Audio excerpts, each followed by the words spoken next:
A lot of people tell me to focus on my weaknesses and improve them. I think you should do the opposite, and I'm going to tell you why coming up.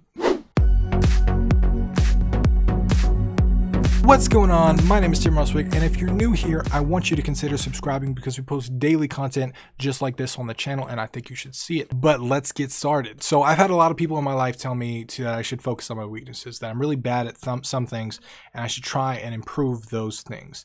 I had teachers tell me this, I had counselors tell me this, I had people in my life that I really trusted to kind of like pick my path in life, and I really trusted them to kind of tell me what to do and where to go. I grew up doing that. When I started my marketing company, it was something that I was completely bad at. It was the opposite of what I should do at that point, because I was a socially insecure person that didn't know how to talk to people. I was terrified of phone calls, like all that stuff. So for me to start a marketing company was like the ultimate example of a weakness, okay? And I did that, and I got good at it, and I started focusing on that. I started trying to make myself a well-rounded individual. And I do think that has some advantages. I think focusing on getting better at some things that you're weaker at, it can be a good idea. But let's flip the coin for a minute and kind of share the opposite side. I got 3 reasons on why you should focus on what you're good at and focus on your strengths rather than your weaknesses. And number 1 is straight up confidence. Now, confidence is something I've had to build over a long time in my life, and I'm still not all the way confident. I still struggle with this all the time. Courage and confidence are actually 2 different things, and I have a video on that. I recommend you check that out. But basically, confidence comes from the strength in your ability. When you know that you can get something done, when you're 100% sure that you have done this before and you know where you're going. Confidence comes from experience, right? And when you're good at something, you've experienced it before. You've had to do it before. So you get that natural sense of confidence. And that confidence can be so valuable in so many aspects of life, but especially, socially. It can help you make friends. It can help you get things done. It can help you push through when you might feel like quitting, because you have confidence in your ability. That confidence is really, really, really valuable. A lot of people underplay the value of confidence, and they just think that it's something that they can figure out later while they work on their project or whatever. But having that confidence is so incredibly important, because it can get you places that other things just can't get you. It's socially, but also like technologically as well, because you try new things, you attempt new things, you have experience in things. And when you're figuring out your path and you're confident in your ability, you're going to be much more likely to actually head towards that path. Number 2, focusing on your strengths, I think, gives you engagement. Being engaged in your work is so critical to, I think, living a good life. For me, like, I've done a lot of stuff that I hated.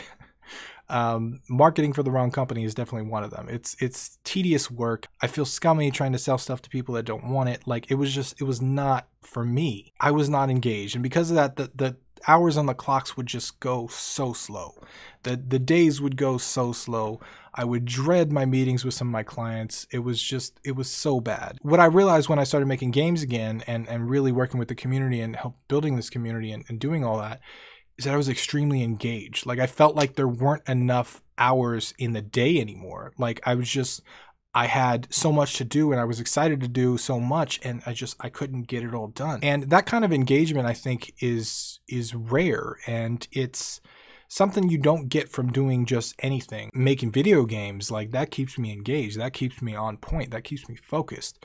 So engagement, doing the things that you're really, really, really, I think, are meant to do, that you're good at, building software in my example. Like, I focused a lot on software, so I was good at building software, right? I had done a lot of working on myself and my speech ability and my ability to communicate ideas in my marketing company, so I was good at making videos.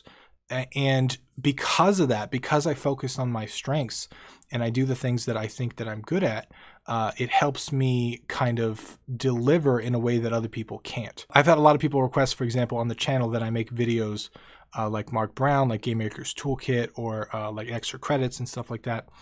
But I don't feel like that's my skill set. I can try to make stuff like that, but instead I focused on what I think I'm really good at, and that's talking to a camera and sharing my ideas. And when I do that, I think I can get farther than trying to maybe go in an area that I'm not as good at.